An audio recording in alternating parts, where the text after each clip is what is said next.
pense que le premier qui a fait du personal branding, déjà, c'était Jésus. Comment tu fais pour prendre des notes, tu sais, pour écrire des newsletters qui marquent, dont on se rappelle après? Je pense que moi, j'ai une démarche qui est sincère. Et donc, tu sens, en fait, que déjà, je me pose sincèrement la question. Finalement, la créativité, c'est quand tu te sens bien, en fait, c'est ça. J'écris au minimum 15 minutes par jour. En fait, je le fais quoi qu'il arrive parce que ce que j'ai besoin de créer avant même d'avoir un résultat, c'est une autoroute dans mon cerveau. Il faut commencer petit, mais par contre, il faut tenir tous les jours.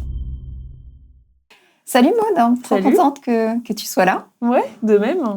Alors, tu es coach en personal branding pour CEO et entrepreneur avancé. Est-ce que tu pourrais nous expliquer un petit peu ce que tu fais concrètement? Ouais, donc le personal branding, c'est vraiment, déjà, c'est une stratégie. Je le précise parce que on se questionne souvent sur ce que c'est, mais donc c'est une stratégie dans le sens où on n'est pas obligé de le faire. Voilà. Mais si on décide, en tout cas, je pense que ça peut amener plein de choses. Et donc, une stratégie qui a pour but, en fait, d'influencer au maximum possible la perception que les autres vont avoir de toi, de ton business, de qui tu es et de ce que tu vends, tu vois. Et donc, pour mettre cette stratégie en place, ce qu'on fait, et là, ce que je fais avec les personnes que j'accompagne, en général, je les aide à définir leur positionnement, quelle est leur narration, tu vois, qui ils sont, en fait, quelle est leur identité, qu'est-ce qu'ils ont envie de raconter au reste du monde. Et après, pour les plus on est élevé en termes de brand, de marque, en fait, plus on arrive sur des sujets de notoriété en général. Donc, c'est comment je fais pour avoir de la visibilité, comment je fais pour que l'entourage ou l'audience ou mes clients pensent tel message précis de moi, tu vois. Et donc, on peut vraiment influer à ce niveau-là. C'est vrai qu'on en parle de plus en plus, mais il y a des gens qui l'ont fait avant que le mot existe. Je pense à Jeff Bezos, par exemple, etc. Ouais. Est-ce que tu as d'autres noms? Enfin, comment est-ce qu'ils ont pu faire du personal branding avant l'heure, comme ça? Qu'est-ce qui les caractérise, en fait? Je pense que le premier qui a fait du personal branding, déjà, c'était Jésus, tu vois. Jésus-Christ, ça fait vachement bien. Après, historiquement, tu vois, moi, je parle beaucoup des artistes ou même des créateurs, par exemple Yves Saint Laurent ou Coco Chanel, tu vois, ils avaient vraiment une stratégie de personal branding, donc c'est-à-dire que on les connaît eux, et du fait qu'on les connaisse eux, en fait, on va finalement acheter leur marque, tu vois, de manière générale. Donc, qu'est-ce qui les caractérise? Je pense que originellement, tu vois, ça vient beaucoup plus justement des acteurs, donc des politiques, des artistes, en fait, qui sont des gens qui sont peut-être très incarnés, en fait, à la base, et qui naturellement vont avoir tendance à jouer cette stratégie, tu vois. Et aujourd'hui, je pense qu'on se rend compte, en fait, que c'est des stratégies qui sont hyper intéressantes parce que on écoute beaucoup plus une personne qu'on écoute une marque. C'est pour ça que le personal branding se déploie, en fait, pour des CEO qui sont moins dans la création, moins dans l'artiste, tu vois, mais qui sont juste, je sais pas, des CEO B2B, par exemple, et qui peuvent avoir intérêt à mes stratégies. Ou beaucoup de freelance, en fait, aussi aujourd'hui, parce que, tu vois, il y a une explosion du freelancing en France, et donc se poser la question de pourquoi on choisirait tel coach plutôt qu'un autre, alors qu'ils ont compétences égales. Et c'est là que le personal branding est intéressant. Concrètement, là, tu parlais de coach, par exemple, ou de freelance. Qu'est-ce que tu pourrais conseiller à un coach qui débute? Comment tu lui dis, tiens, voilà ce que tu dois faire, voici la feuille de route pour coach, pour avoir une personal brand? Pour avoir une personal brand, pour un coach, alors ça dépend parce que il y a plein de coachs. Alors là, moi, j'ai beaucoup de coachs dans mon audience, donc je vois qu'il y a coach bien-être, coach de sport, coach comme toi. Il y a coach aussi de CEO business, donc il y a vraiment tout un panel en fait de coaching. Mais moi, ce que je recommanderais, en fait, si on doit réfléchir à sa personal brand, déjà, je recommanderais de le faire sur juste une page A4 pour démarrer, tu vois.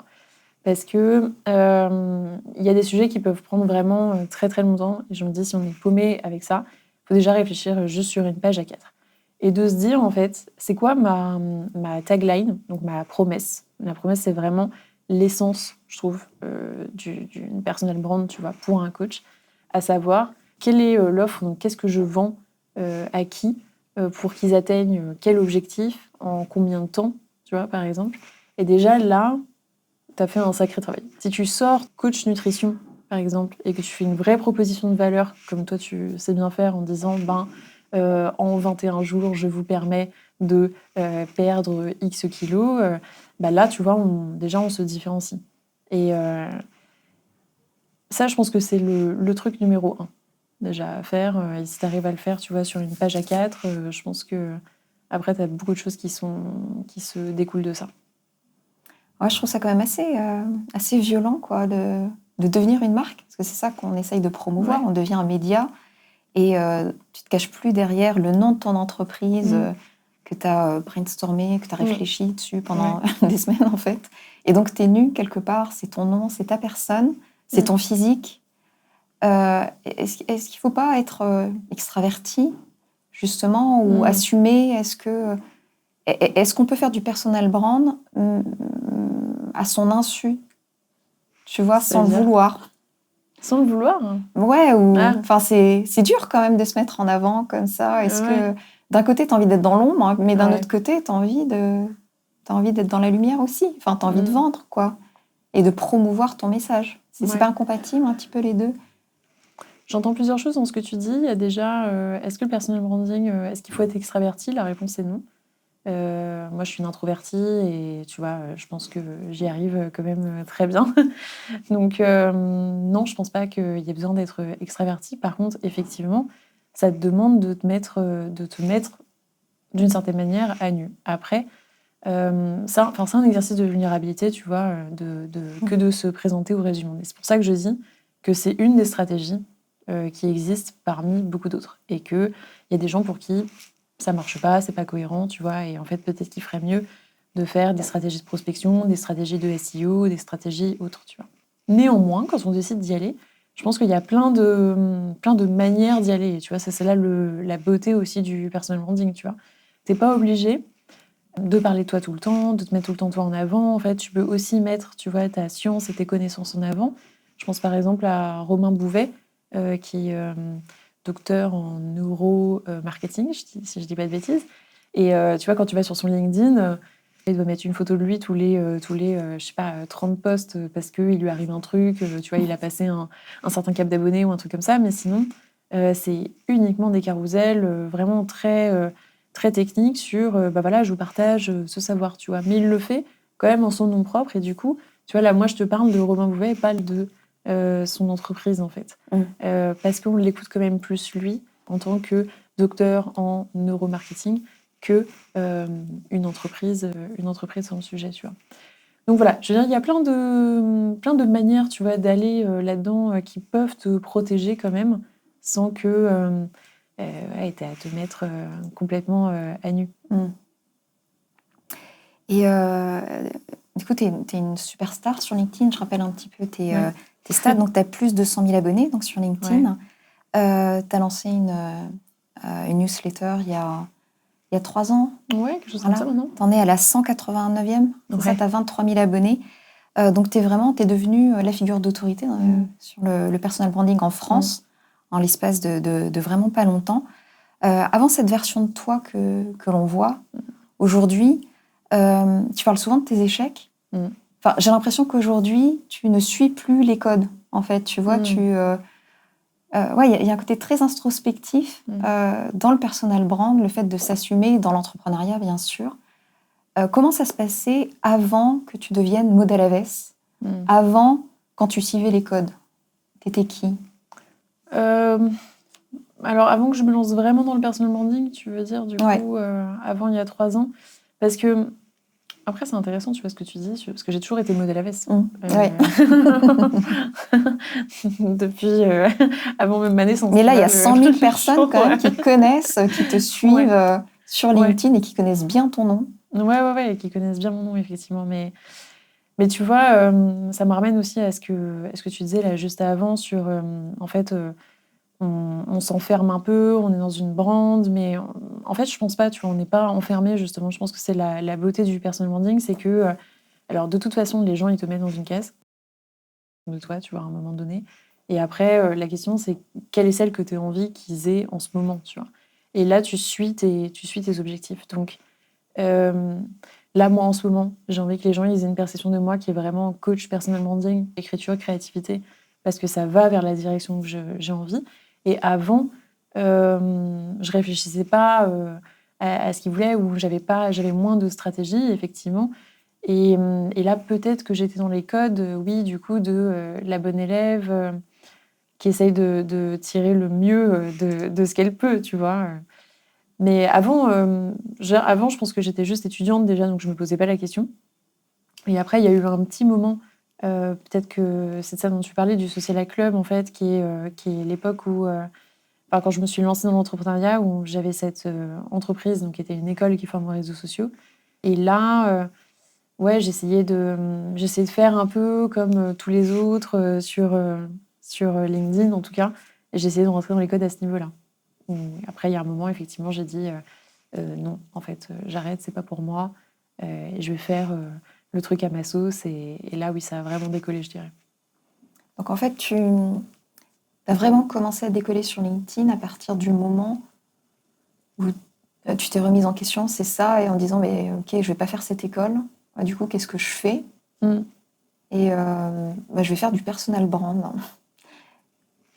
Ouais, je pense que j'avais déjà commencé à décoller un petit peu avant, mais vraiment un petit peu, tu vois. Je pense qu'à l'époque, je devais avoir 15 000 abonnés, tu vois. Mais c'était quand même déjà pas mal pour l'époque. Et puis surtout, c'est le plus dur de passer, parce que tu vois, je suis partie, j'avais vraiment juste 1000 contacts, en fait. Donc passer de 1000 à 15 000, je trouve que c'est l'étape la plus difficile, tu vois.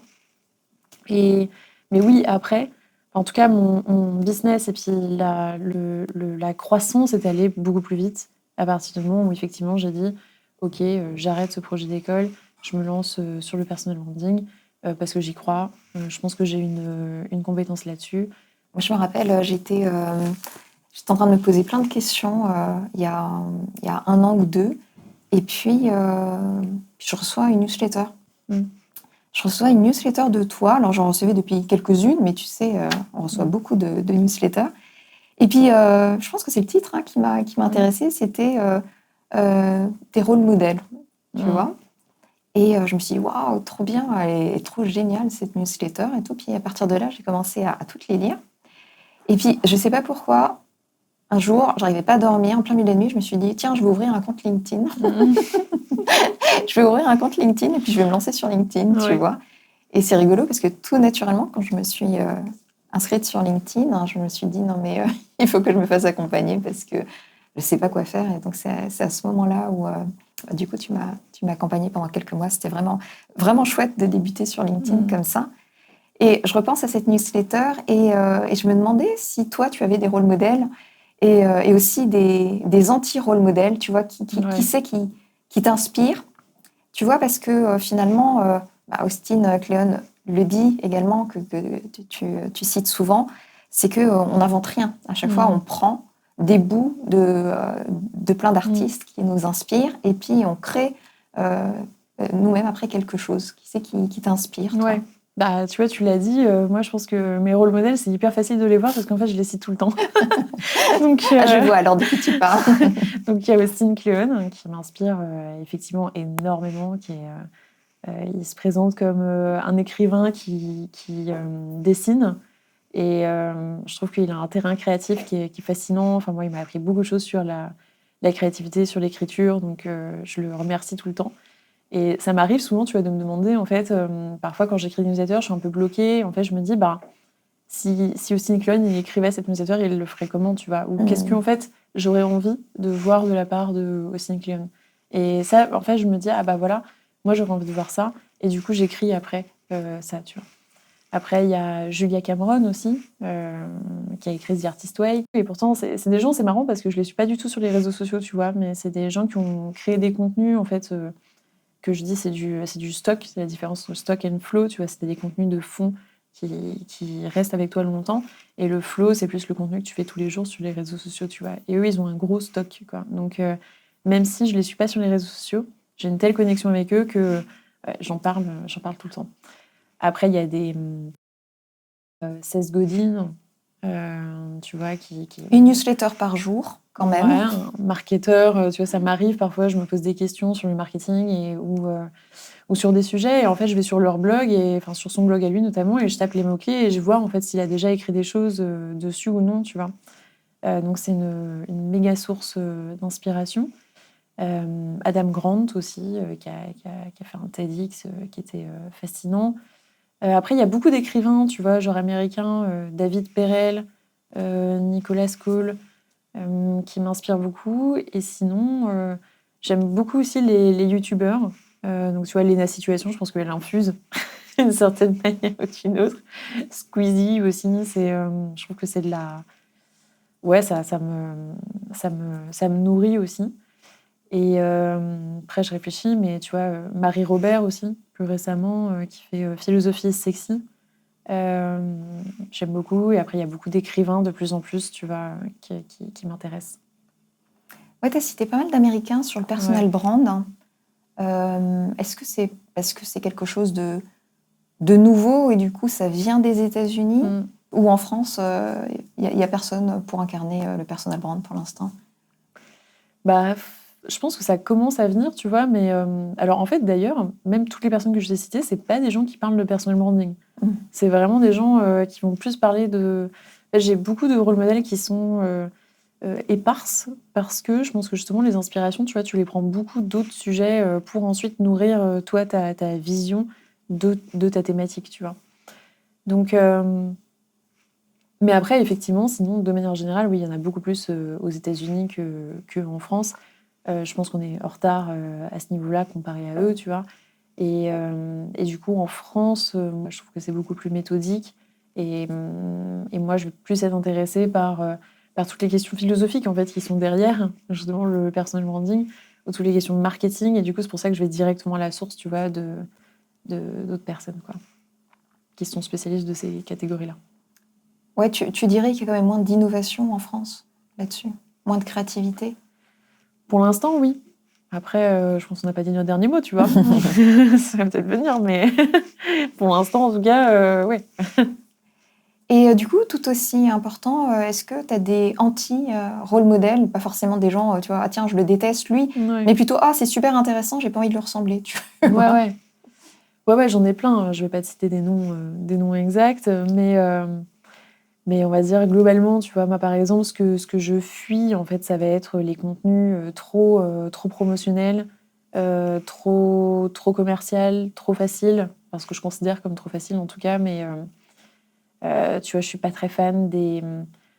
En fait, j'ai pas du tout cette philosophie, tu vois, c'est facile. Genre, la vie est un hack, en 2 minutes vous allez y arriver, tu vois.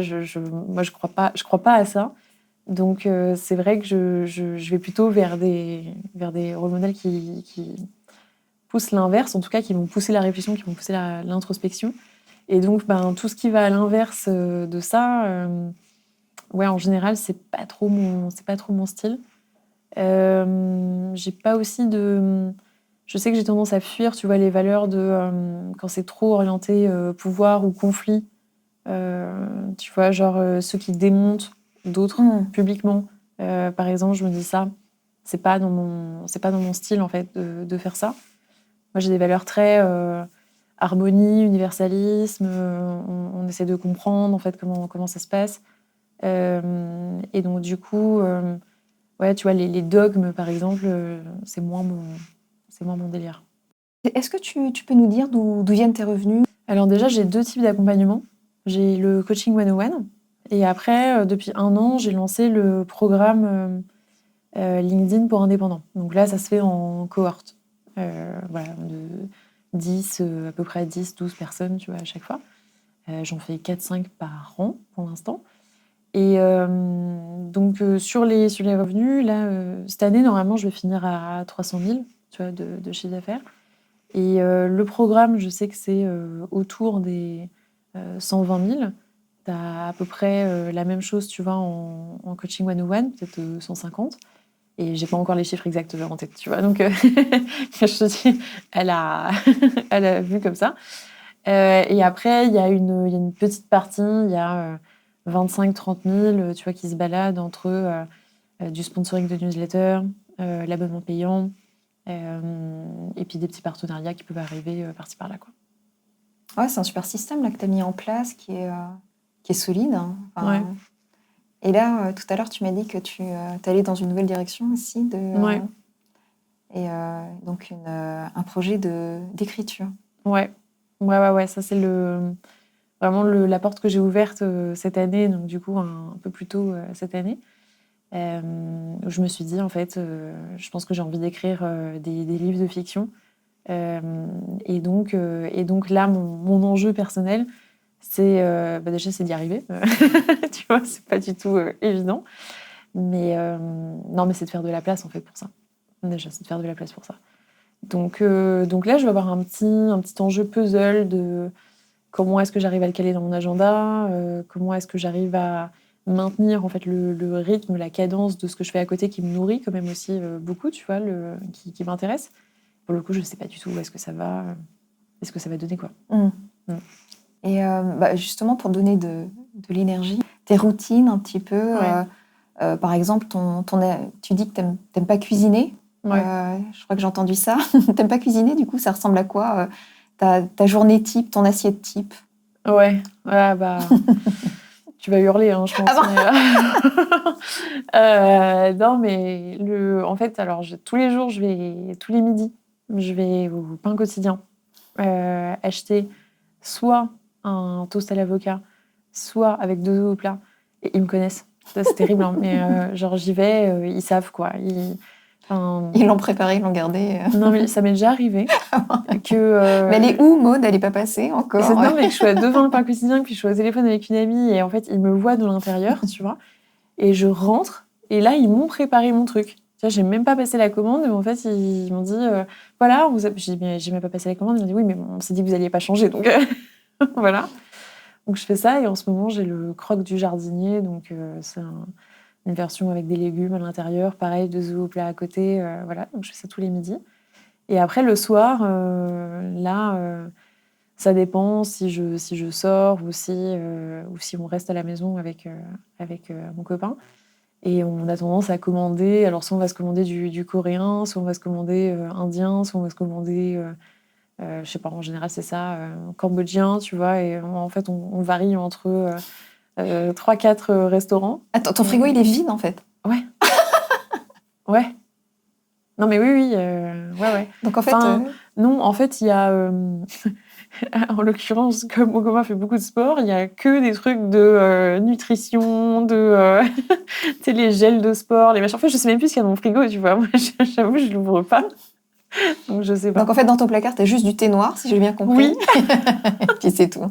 Ouais. Ouais, c'est vrai. Non, mais ouais. Mais écoute, peut-être qu'un jour, tu vois, j'aurais envie de cuisiner. Et puis, tu vois, j'ai pas une cuisine qui est immense là aujourd'hui. Peut-être que si j'avais une cuisine, une méga cuisine trop belle avec plein de voilà. Puis si j'avais que ça à faire ou le temps ou je sais pas ou ouais, peut-être l'envie, peut-être que je le ferais, tu vois. Mais là, en l'occurrence, dans mes journées, aujourd'hui, c'est pas le truc sur lequel j'ai le plus de plaisir. Et du coup, une journée idéale, toi, c'est quoi tes routines? Tu te lèves à quelle heure? Tu fais quoi dans les débuts? Ça dépend des jours, mais je vais te sortir peut-être la journée type, celle qui arrive dans 80% des cas, on va dire, tu vois. 80% des cas, j'arrive à me lever à 8h30, quelque chose comme ça. Je vais dans mon bureau, j'écris. Donc je suis toujours en pyjama, tu vois, enfin j'ai pas... Voilà. Je me suis servi un thé noir quand même. Voilà. Et je bois mon thé noir et j'écris. Et j'écris 1 à 2 pages, non, 2 à 3 pages plutôt, en fait, de tout et rien. Et après, je réajoute des choses et en fonction de... ça va dépendre, tu vois. Là, en ce moment, je lis un livre qui s'appelle The Alchemy of... je ne sais plus quoi, d'ailleurs, mais je le recommande dans une newsletter et puis si vous voulez le nom, je le donnerai après.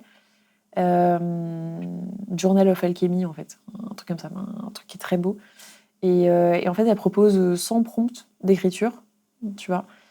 Donc, c'est hyper fascinant. Et donc là, tu vois, une fois que j'ai fini ces 2 pages-là, en fait, en général, je prends un petit prompt de ce livre-là.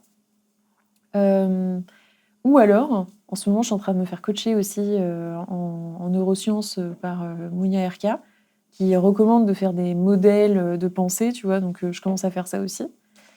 Et parfois, sinon, je passe dans mon bullet journal Donc en fait, la partie écriture, tu vois, le matin, elle prend du temps, quoi. Au final, t'as 2 heures, enfin pas 2 heures, mais t'as 2 pages, 30 minutes, 45 minutes d'écriture libre. Et après, je commence à bouger sur des trucs un peu plus techniques, quoi.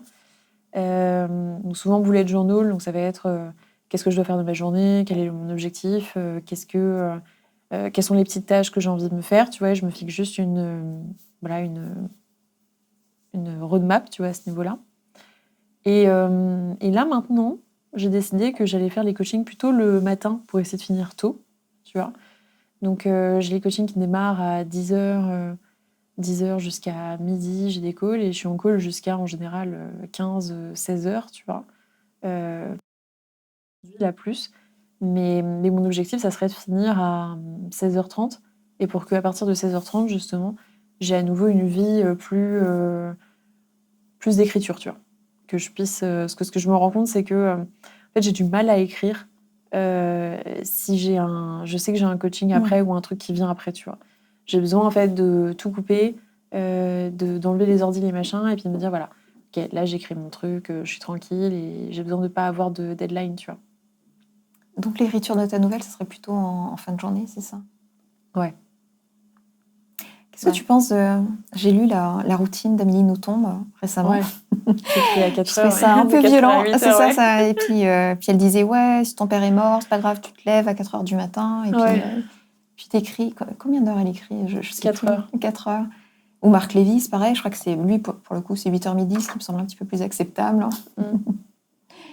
Mais c'est violent quand même. C'est-à-dire que vraiment, semaine, week-end, c'est vraiment tous les jours. C'est juste une mission qui te dépasse, quoi. Et c'est complètement bloqué dans l'agenda. Toi, comment tu comptes mettre ta nouvelle, enfin ton écriture, parce que tu as un job à côté, en fait. Ouais.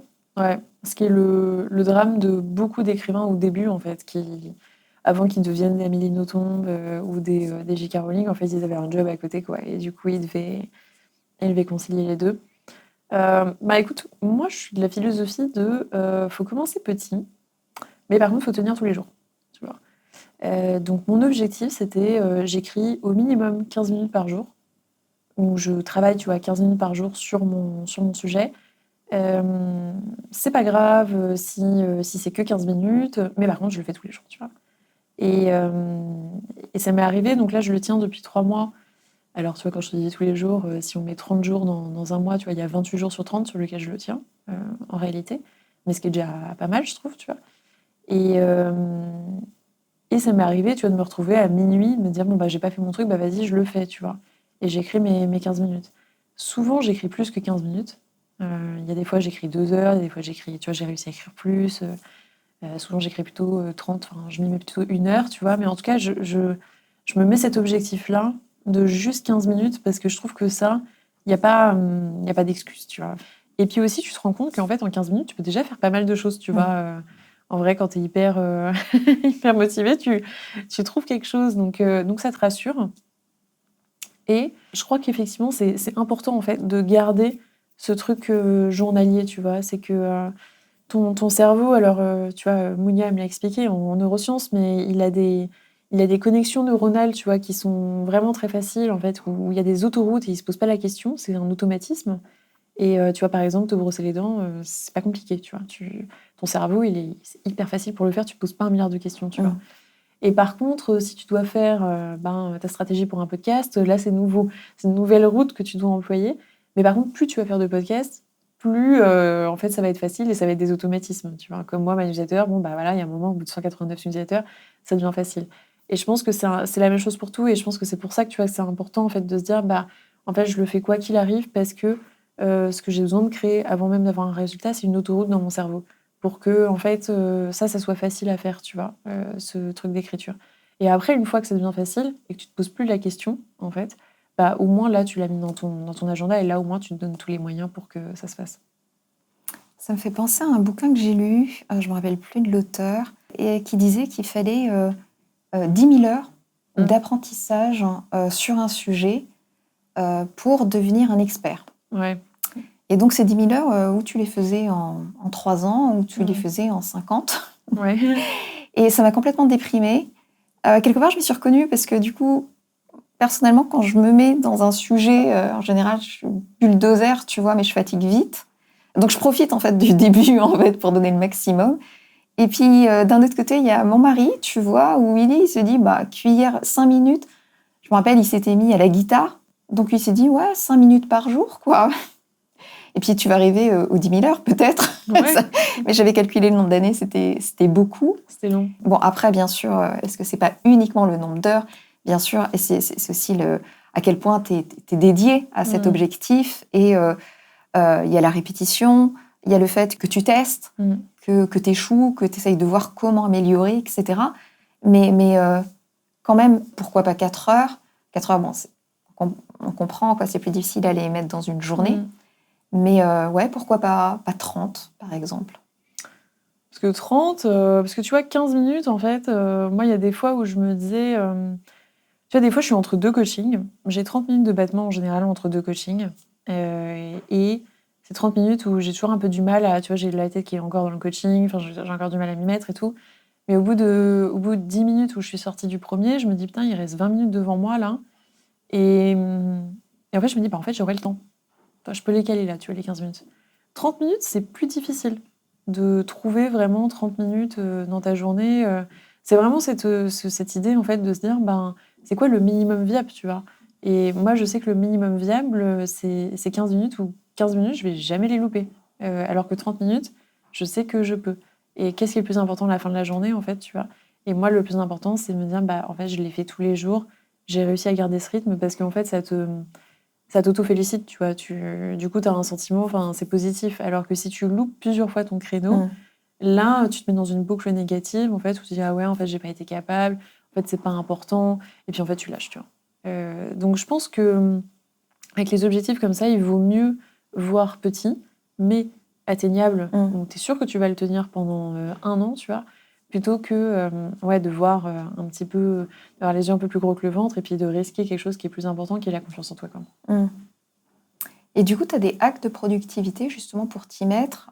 Par exemple, est-ce que ça a une heure particulière? Est-ce que tu as des déclencheurs? Est-ce que tu te mets un pomodoro? Comment est-ce que tu écris? Alors, c'est pas pareil pour tout. Vas-y, pour la nouvelle, mais également pour le reste. Alors pour l'écriture donc là, la nouvelle que je suis en train de faire, j'ai tendance à le faire en fin de journée. Je prends l'ordi, je le mets dans une pièce à côté, je prends le téléphone portable. De machine à écrire? Non. Je rigole. J'aimerais bien, ouais. J'en ai une là, mais elle marche pas. Elle est jolie à regarder, mais c'est tout. Je te voyais avec une machine à écrire, en fait. Je sais pas pourquoi, je te voyais bien avec. Moi aussi, j'aime bien l'idée, mais du coup, non. Mais voilà. Non, donc je prends l'ordi, hop, je le mets dans la pièce à côté. Le portable aussi, là, j'active en fait ma radio. Donc j'ai une petite radio et je mets le Bluetooth. Donc j'ai des chansons téléchargées déjà à l'avance, tu vois, et je lance ça au hasard, mais c'est pareil. Du coup, je le mets dans le salon, en fait, le portable. Je ferme la porte de mon bureau.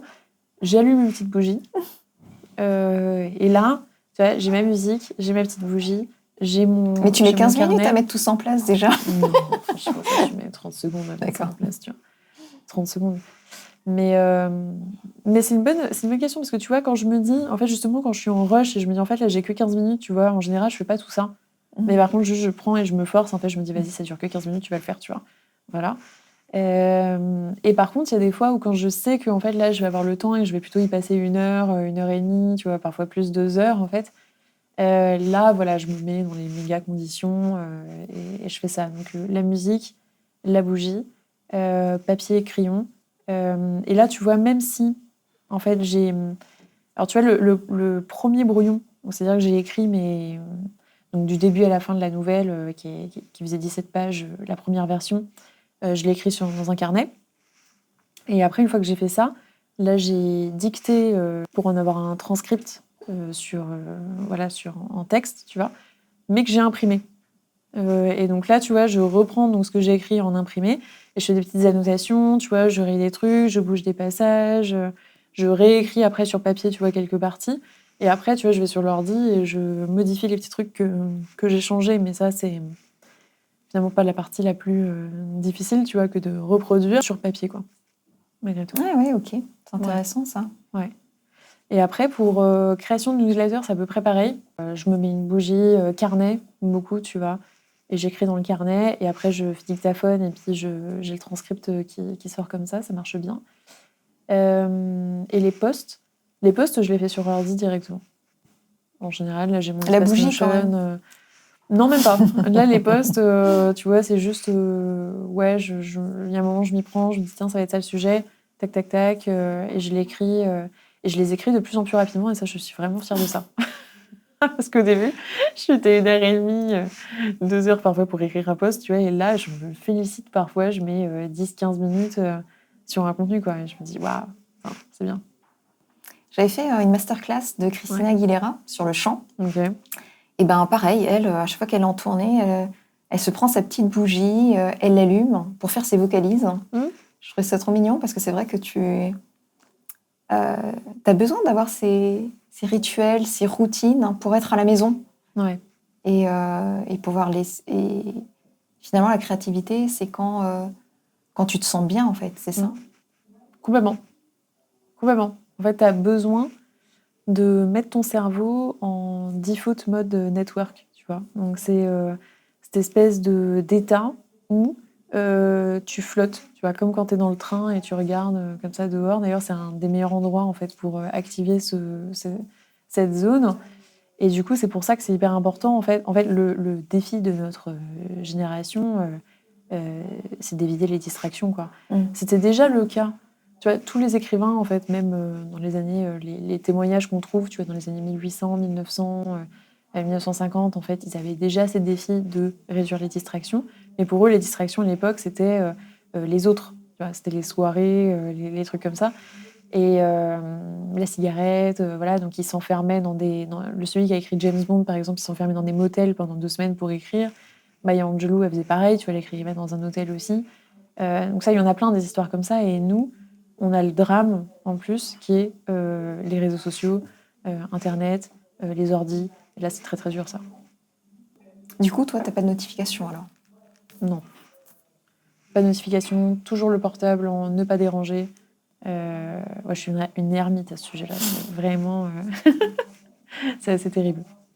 Il y a beaucoup de tes newsletters, en fait, dont je me rappelle, hein, et je pense que c'est le cas, justement, de beaucoup de tes lecteurs. En tout cas, il y a une newsletter qui m'a interpellée, c'est sur les carnets. Parce que moi j'adore les carnets. Par contre, je les adore trop. J'en ai trop, tu vois. Je passe plus de temps à avoir des nouveaux carnets que vraiment arriver au bout du carnet. Ah ouais. Voilà. Ok, d'accord. Celui-là, je sais pas, j'en suis à 3 pages. Je trouve ça bien, c'est une bonne moyenne. Mais qu'est-ce que... T'as des carnets, pourquoi? Ouais, j'ai un peu le même problème que toi. J'ai plein de carnets, mais globalement, j'ai mon bullet journal. Donc ça, c'est le carnet un peu tout doux, tu vois. Et tracker. Donc je traque tous les mois, en fait, je traque justement, est-ce que j'ai écrit mes 15 minutes par jour? Et je me mets une petite croix, tu vois. Tous les jours, je fais ça, en fait. Est-ce que j'ai bu 1 litre d'eau? Est-ce que... Et là, moi, j'ai des règles. Pas de réseaux sociaux avant 14h, coucher avant minuit, lever avant 9h, tu vois. C'est des petits trucs comme ça, mais en fait, tu vois, qui me permettent justement d'obtenir ma satisfaction. Mais tu traques pas sur Notion, parce que bon, t'es une amoureuse de Notion, mais sur le tracker, non. Non, c'est pas pareil en fait. Vraiment, il y a des outils. Non, je trouve que tu vois, quand tu es dans ton internet, tu fais ton petite croix, tes petits machins. Enfin, t'as vraiment un truc qui se développe, qui est pas du tout la même chose que quand tu le fais dans un Notion. Et tu vois, j'ai essayé les to-do sur Notion, mais je les lâche en fait. Enfin, elles me saoulent. Alors que dans mon carnet, je les tiens beaucoup plus parce que déjà, c'est toute la théorie du bullet journal, tu vois aussi, mais juste le simple fait de devoir écrire, tu vois, une tâche à faire. Si ça te saoule de l'écrire, c'est que, tu vois, il faut se questionner sur la tâche en question, quoi. Est-ce que, en fait, vraiment, elle est importante? Est-ce qu'il faut la faire ou pas, tu vois? Qu'est-ce qui est important? Qu'est-ce que je dois faire? Et je trouve que sur Notion, c'est tellement facile que finalement, tu te retrouves avec 1 milliard de tâches et tu vois, ça t'aide pas à faire le tri. Et quand tu as un cerveau plutôt qui part dans tous les sens comme le mien, tu vois, t'as pas intérêt à avoir un Notion pour faire tes tout, tu vois. T'as intérêt à avoir un papier et un stylo et qui te force à dire ok, en fait, Maud, le plus important là aujourd'hui, c'est que tu ne vois que ça et tu te concentres que sur ça. Et tout le reste, en fait, c'est derrière les autres pages, tu le vois pas. Le futur, c'est dans les autres pages et là aujourd'hui, c'est ce truc-là, tu vois. Et ça, je sais que c'est un truc qui me fait avancer. Alors sur Notion, tu vois tout. Enfin, c'est tu peux vite te partir dans tous les sens. Bon, j'ai le bullet journal. J'ai les carnets des pages du matin, du coup. Là, c'est sur des lignes. J'ai un carnet de lecture. Donc, celui-là, il est jaune, tu vois. Et donc là, c'est dès que j'ai une lecture, voilà, je prends des notes là-dedans, dans ce carnet-là. J'ai un carnet de bord que j'ai tendance un peu à abandonner ou pas trop utiliser, mais c'est... Je viens juste de l'acheter parce que j'ai lu ta newsletter, hein, quand Ouais, même. ben celui-là, tu vois, c'est celui peut-être que j'utilise le moins, mais de temps en temps, ça me prend quand même. Mais c'est quoi la différence entre un carnet de bord et ton bullet journal? Parce que pour moi, c'était un peu la même chose. Ben, parfois, je me dis, je devrais peut-être rassembler les deux, mais pour moi, le bullet journal, c'est vraiment tous les jours, je mets mon daily, qu'est-ce que je dois faire, tu vois. Alors que le carnet de bord, en fait, je prends des notes sur mes réflexions business. Mm. Donc, tu vois, par exemple, ça m'arrive, après un coaching, de prendre des notes, de me dire, ah putain, elle m'a partagé ça comme problématique, c'était intéressant, elle a dit ça, ça. Et tu sais, je vais vraiment me remémorer, en fait, toutes les phrases que la personne m'a dit, qu'est-ce que j'ai raconté, qu'est-ce que j'en pense, tu vois, pourquoi, en fait. Et ça, parfois, ça me fait 2-3 pages de contenu. Et de temps en temps, tu vois, je relis et je me dis, ah putain, c'est intéressant, je devrais en faire une newsletter, tu vois, où justement, j'ai plusieurs sujets comme ça. Ça m'est arrivé souvent, tu vois, d'utiliser ces contenus. Donc il y a ça, il y a brainstorm aussi parfois sur, tu vois, tiens, mon business, mes réflexions, qu'est-ce que je devrais faire, mes projets, tu vois, donc je le mets tout là-dedans. Mais c'est vrai que c'est celui qui est le moins précis en termes d'utilisation et du coup, je l'utilise moins. Après, j'ai un carnet pour les citations aussi que j'aime bien. J'ai un carnet pour... Bah là, maintenant, j'ai 2-3 carnets pour le projet roman, tu vois. J'ai un carnet aussi pour la newsletter. Bah ouais, parce qu'en fait, j'en ai déjà rempli un en entier. Ah oui. Un autre, en fait, j'ai divisé. Non, mais c'est la même couleur, c'est gris du coup, mais j'ai les grands pour quand je dois écrire vraiment des trucs. Et après, j'ai rajouté un petit pour quand je dois penser à ce que je vais écrire. Ça paraît bizarre, je sais, mais... Et du coup, t'es pas du tout sur des applis de tâches? Pas du tout, c'est du carnet. Ouais. Parce qu'à chaque fois, moi, typiquement le bullet journal, tu vois, si jamais je veux traquer, parce que moi aussi j'adore les routines, Ouais. et pour traquer, mes routines, elles changent en fait. Parce que par exemple, je sais pas, je fais de la guitare, je veux faire, mettons, 15 minutes de guitare par jour. Et puis après, je me rends compte, non, j'ai changé d'avis, mais c'est dedans déjà, comment est-ce que je l'enlève? Ouais. Comment est-ce que tu changes tes routines, tes focus Sur le bullet journal? Ouais, par exemple. Bah ça, c'est assez simple, justement. C'est que, en gros, il faut vraiment s'imaginer que tu as un... En fait, tu vois, j'ai une page, on va dire que c'est janvier. Et à gauche, en fait, je mets tous les jours, donc 1, 2, 3, 4, 5, 6, 7, 8, 9, lundi, mardi, mercredi, jeudi, vendredi, tu vois, voilà. Et après, au-dessus, je mets, écrire 15 minutes, me coucher à telle heure, me lever à telle heure, est-ce que je me suis lavé les cheveux, non, tu vois. Et ça, Tu traques ça aussi? Ouais, je me suis traquée, ouais, parce qu'en fait, tu vois, j'ai un objectif qui est, faut pas que je me lave les cheveux trop fréquemment. Et du coup, j'essaye de traquer, en fait, c'était quand la dernière fois que je l'avais fait, tu vois. Voilà, des petits trucs comme ça. Oui, justement, ça, tu vas peut-être pas le faire tous les mois. Si. Ah, ok. Tous les mois, je garde, je me dis, bah voilà, là, je l'ai fait parce que c'est utile, parce qu'en fait, j'oublie quel jour je m'étais lavé les cheveux. Et du coup, c'est pour ça, en fait. Mais si tu changes d'avis, mettons dans 6 mois, oui, tu le fais pendant 6 mois, et puis voilà. le mois d'après, tu le mets plus, c'est ça? Oui, c'est ça. D'accord, donc exactement ça. Tu t'organises, tu planifies le mois d'avant ce que tu vas traquer le mois d'après. Non, la méthode bullet journal, c'est ça, c'est que tu fais rien en avance, tu Ouais. vois. Si tu prends mes carnets d'il y a 3 ans, tu vois au fur et à mesure que les trackers, ils évoluent. Il y a des trucs qui avaient du sens à un moment, qui n'ont plus de sens après. Il y a des trucs que je change.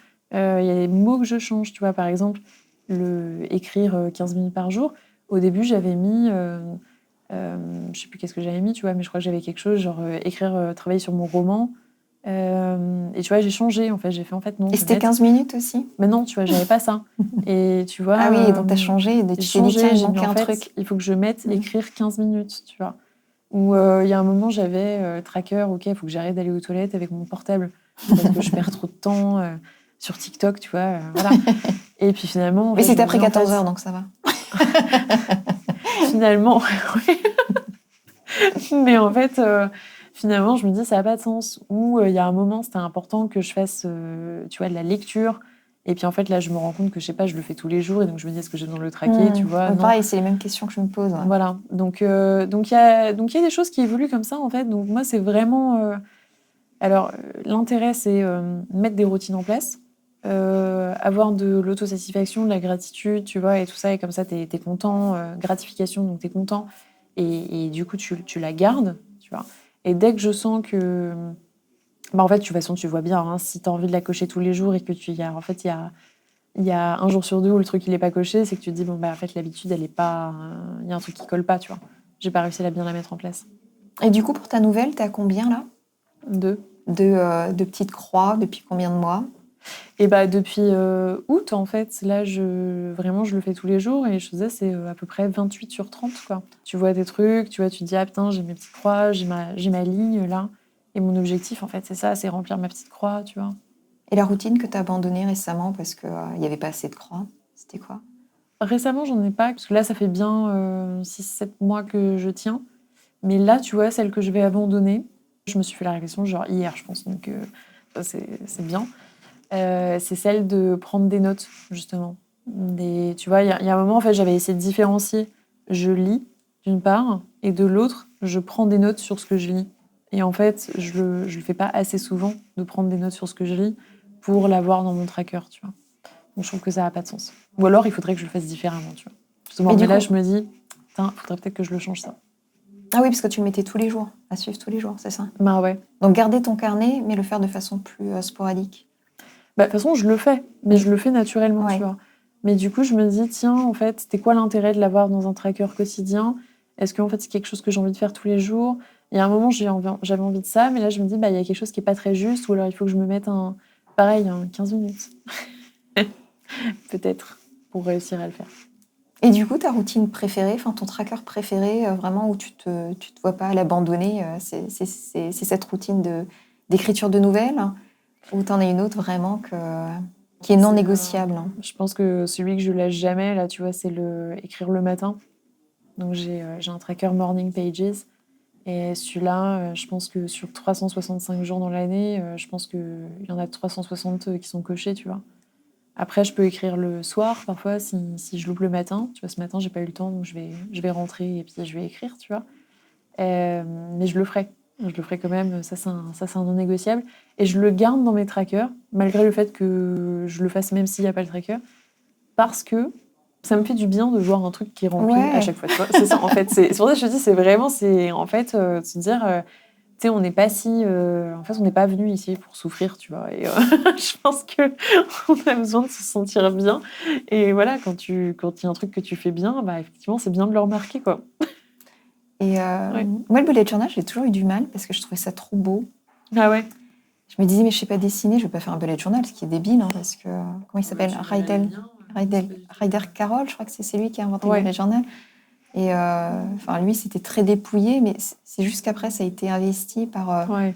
Enfin, c'est tellement beau où tout le monde fait des dessins, et puis je me suis dit non, c'est trop moche ce que je fais, il y a des ratures et tout. C'est pas grave s'il y a des ratures et qu'on sait pas dessiner. Moi, je dessine pas dans mes bullet journal. Hein. C'est pas du tout. Non, enfin, franchement. J'ai envie j'en ai pas là, donc je peux pas te le montrer, mais non, moi c'est pas beau du tout, hein. C'est vrai que ça a été investi par les Pinterest girls qui en font des trucs incroyables, et longue vie à elle, hein. Moi j'adore aussi, ça m'inspire de ouf quand je vois ça. Je me dis waouh, putain, elles y passent tellement de temps et tout, c'est trop bien. Mais non, moi c'est juste des notes, il y a beaucoup de trucs ratés, raturés, j'arrache des pages si pas besoin. Donc je pense que le but du jeu, c'est vraiment juste une extension de ton cerveau et pas de le voir comme un objet fini et parfait, tu vois. J'ai l'impression que tu as une vie super normale. Enfin, je sais pas, mais tu vois, comment tu fais pour prendre des notes, tu sais, pour écrire des newsletters qui marquent, dont on se rappelle après je sais pas, je pensais que tu avais des routines avec ton téléphone où tu enregistrais tout ce que tu disais, ou je sais pas, tu vois. Ah ouais, je me demandais, quand tu dis c'est quoi une vie normale, qu'est-ce que tu imaginais que, mais non, mais je faisais quelqu'un d'hyper efficace pour, ou alors une super mémoire peut-être, aussi de se rappeler de choses ordinaire mais remarquable, tu vois. Alors, c'est intéressant ce que tu dis parce que je pense que je sais pas si, tu vois, il y a vraiment des choses remarquables ou si c'est juste que le fait que tu les remarques, elles sont remarquables du coup, tu vois. Je Enfin, on pense est que plusieurs, j'imagine, à nous faire cette réflexion quand on lit tes newsletters, en tout cas. Enfin, tu vois, c'est pas juste moi, c'est moi ouais, et 23 000 personnes, quoi. t'as cette impression que, en tout cas, j'ai trouvé le sujet qui, parmi tous les sujets qu'il y avait, Bah, peut-être était le truc remarquable et c'est je ça. trouve qu'il y a beaucoup de personnes qui parlent de tes newsletters. Mm, Tu vois, parmi tous ceux qui écrivent des newsletters. mm, Mais qu'est-ce qui fait que tes newsletters sont différentes mm. des autres? Ouais. Je pense qu'il y a, à mon avis, déjà, je mets un peu plus de moi dedans. Enfin, tu vois, quand je lis d'autres newsletters, je pense qu'il y a, je raconte un peu mes histoires. J'hésite pas aussi à parfois utiliser mon quotidien, à dire, il y a des choses, tu vois, dont j'ai honte et je les mets quand même. Ouais. Tu vois, parce que je me dis, en fait, je sais pas, je me dis, je dois la vérité aux gens. Oui, mais il y a des gens qui le font, et ils le font exprès, à la limite, ils font exprès, tu vois, d'avoir honte d'un truc pour dire « Oh, j'ai eu honte, je te raconte, quoi. Ouais, mais du coup, tu vois, c'est pas sincère. » Ouais, ça se En voit, fait. c'est ça. Ouais, je Toi, on pense que voit ça que se t'es voit. sincère. Ouais, je pense qu'en fait, je pense que moi j'ai une démarche qui est sincère et donc tu sens en fait que déjà je me pose sincèrement la question. Tu vois par exemple la dernière newsletter que j'ai faite qui était faut-il quitter LinkedIn. Euh, bon bah comment elle est construite, c'est que déjà tu vois dans la semaine il y a plusieurs personnes qui m'ont posé la question. En vrai ça fait un moment tu vois que ça infuse et donc c'était facile pour moi déjà de retrouver des petits éléments de conversation. Donc ça, effectivement, c'est compté sur ma mémoire. Tu vois. C'est vrai que j'ai une bonne mémoire. J'ai la chance de me souvenir de trucs, tu vois. Et après, je pense que les conversations aussi convergent beaucoup. Et puis après, je me dis aussi, bah, c'est pas grave si c'est pas exactement parfait, tu vois. Je pense que je suis à l'aise avec ce truc justement, et c'est peut-être pour ça aussi que je suis un peu intéressée par la fiction, tu vois, de se dire, bon, ben, de toute façon, tu vois, je mets jamais les vrais noms des gens, parce qu'il y a aussi des questions de confidentialité, tu vois, donc je partage pas. Donc, ce que je partage, c'est vrai, mais pas vrai en même temps, tu vois. En tout cas, quand je prends des exemples de gens. T'avais écrit une newsletter où tu parlais justement de moi, je me rappelle. Ah, tu t'es T'avais changé reconnue. de prénom. Ouais, oui. Ouais. Mais je fais des mélanges souvent. Mm. En fait, je prends Oui. souvent Ah, ok. quelqu'un Mm. où je me dis parce que ça m'arrive aussi que j'ai des clients qui me disent ah mais là tu parlais de moi. Non, en l'occurrence non. Mais c'est vrai que toi aussi t'es concerné. Donc voilà, tu vois, je fais parce que bon bah tout le monde dans mes clients ont les mêmes problématiques, donc tu vois, je fais des petits mélanges comme ça entre tout le monde et finalement on arrive à quelque chose en fait qui est très universel et qui est très vrai et dans lequel bah un peu tout le monde peut se reconnaître, tu vois. Justement, dans l'universel, tu fais du spécifique quand même, Oui, je trouve. Ouais. oui, c'est ça. Parce que je vais prendre la petite histoire de quelqu'un quand même de très spécifique, mais je vais réussir à trouver qu'est-ce que là-dedans, par contre, dans le fond de ce qu'elle m'a partagé, qu'est-ce que j'ai déjà entendu ailleurs, tu vois. Donc peut-être que la personne-là, en l'occurrence, elle a 30 ans, qu'elle est coach en neurosciences ou qu'elle fait tatati et tatata et que sa situation, c'était ça. Mais par contre, ce qu'elle a ressenti à ce moment-là, ça, je l'ai déjà vu chez d'autres gens, en fait. Et la phrase qu'elle m'a partagée, ça, c'est une phrase que d'autres m'ont déjà partagée. Et c'est cette partie-là qui va résonner, tu vois, auprès de, je pense, de tout le monde. Mais tu as besoin de savoir que ça vient d'une personne réelle, quand même, et ancrée dans le présent. Donc, j'utilise beaucoup ça.